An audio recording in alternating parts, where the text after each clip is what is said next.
সকলকে জানাই শুভ নববর্ষ। এই শুভ নববর্ষর দিনে পয়লা বৈশাখে বানিয়ে নিয়েছি চিত্রকূট মিষ্টি। বাড়িতেই কিন্তু বানিয়ে নিতে পারবেন খুব সহজভাবে এই চিত্রকূট মিষ্টি। এটা আমি আজকে বানিয়েছি, তাই তোমাদের সাথে শেয়ার করলাম। আর এই মিষ্টিটা খেতে কিন্তু দুর্দান্ত হয়। আর দেখো কতটা সুন্দর হয়েছিল এই চিত্রকূট মিষ্টিগুলি। তোমরা আজকে তো বানাতে পারলে না, যে কোনো দিন কিন্তু এই চিত্রকূট মিষ্টিটা বানিয়ে খেতে পারবে, ভীষণ ভালো লাগে।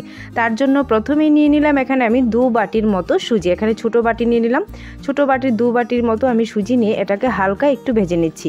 লো হিটে হালকা একটু ভেজে নিয়েই যখন একটু সুন্দর ফ্লেভার আসবে তখনই কিন্তু তাতে আমি দুধ দিয়ে দেবো। এখানে আমি প্রায় 1.5 কাপের মতো দুধ অ্যাড করেছি। দুধ অ্যাড করে সবগুলি সুজি এভাবে জাল করে নিচ্ছি। যে এইভাবে যখন দুধটা শুকিয়ে যাবে, আর দেখো এটা কিন্তু ঘন হয়ে আসছে, এরকম যখন প্যানের গাটা ছেড়ে দেবে সুজির ডোটা, তখনই কিন্তু সবগুলি ডো নামিয়ে নিতে হবে। তো এখন নামিয়ে এটা ঠান্ডা হয়ে গেলে তার মধ্যে দিয়ে দেব 3 টেবিল থেকে 4 টেবিল চামচের মতো গুঁড়ো দুধ, আর দিয়ে দিলাম হাফ চামচের থেকেও কম বেকিং সোডা, আর 2 টেবিল চামচের মতো ঘি দিয়ে ভালোভাবে কিন্তু মেখে নিতে হবে এই সুজির ডোটাকে। এখানে আমি ময়দাও অ্যাড করেছি প্রায় 5 টেবিল চামচের মতো, এটা আমি তোমাদের দেখাতে ভুলে গিয়েছি। তো সবগুলি উপকরণ দিয়ে একসাথে এইভাবে ডোটা মেখে নিতে হবে। তো এই ডোটা এভাবে মেখে নিয়ে ছোটো ছোটো করে ডো নিয়ে একটা বেলনির সাহায্যে হালকা একটু রুটির আকারে বেলে নিয়েছি। বেলে নিয়ে এটাকে চারিপাশে এভাবে আমি একটা ছুরির সাহায্যে কেটে নিলাম। কেটে নিয়ে কিন্তু এটাকে আমি একটা মিষ্টির শেপ দিয়ে দেব। আর এই চিত্রকূট মিষ্টিটা কিন্তু এত ভারীও না বা এত পাতলাও না, এরকম হয়। তো এই সাইডের অংশগুলিও কিন্তু ফেলে দেব না, এগুলি দিয়ে পরে আবার বানিয়ে নেব। তো এইভাবে মাঝখান থেকে কেটে নিলাম, ছোটো ছোটো করে আমি সবগুলি পিস বানিয়ে নিলাম। দেখো এরকম কিন্তু একটু মোটা হতে হবে। তো সবগুলি চিত্রকূট মিষ্টি প্রথমে আমি বানিয়ে নিলাম।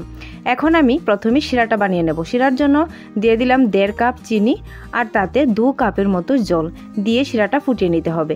এখানে আমি 2টো এলাচ ভালোভাবে একটু থেতো করে দিয়ে দিলাম। এখানে কিন্তু তোমরা চাইলে কেশরও দিতে পারবে, এটা অপশনাল। তো কেশর আমার নেই, তাই আমি কেশর দিইনি। এলাচ দিয়ে ভালোভাবে শিরাটাকে ফুটিয়ে নিলাম। দেখো শিরাটা যখন এরকমভাবে স্লিপ কাটবে তখনই কিন্তু শিরা রেডি। তো শিরা সাইডে রেখে দিয়ে এদিকে আমি হালকা গরম করে নিলাম তেলটা। তেলের মধ্যে একটা একটা করে দিয়ে দেব সবগুলি মিষ্টি, দিয়ে কিন্তু এটাকে ভালোভাবে ভেজে নিতে হবে। মিডিয়াম হিটে সবগুলি মিষ্টি আমি ভেজে নিচ্ছি। একটু সাবধানে কিন্তু মিষ্টিগুলিকে এভাবে উল্টে উল্টে ভেজে নিতে হবে। তো সবগুলি মিষ্টি ভাজা হয়ে গেছে আমার। দেখো কতটা সুন্দরভাবে কিন্তু কালারটা চলে এসেছিল। তো এইভাবে ভেজে আমি সবগুলি মিষ্টি নামিয়ে নিলাম। এখন গরম অবস্থাতেই কিন্তু আমি শিরার মধ্যে দিয়ে দেব। শিরার মধ্যে দিয়ে এটাকে প্রায় 2 ঘন্টার মতো রেস্টে রাখলেই কিন্তু রেডি হয়ে যাবে এই চিত্রকূট মিষ্টি। একদম শিরা খেয়ে সবগুলি মিষ্টি ডুবো হয়ে গেছে, আর দেখো কতটা পারফেক্ট হয়েছিল। তো এই পয়লা বৈশাখে আমি এই চিত্রকূট মিষ্টি বানিয়ে বাড়ির সকলকে খাওয়ালাম। তোমরা চাইলে এটা যে কোনো সময় বানিয়ে খেতে পারবে, আর অসাধারণ একটা রেসিপি।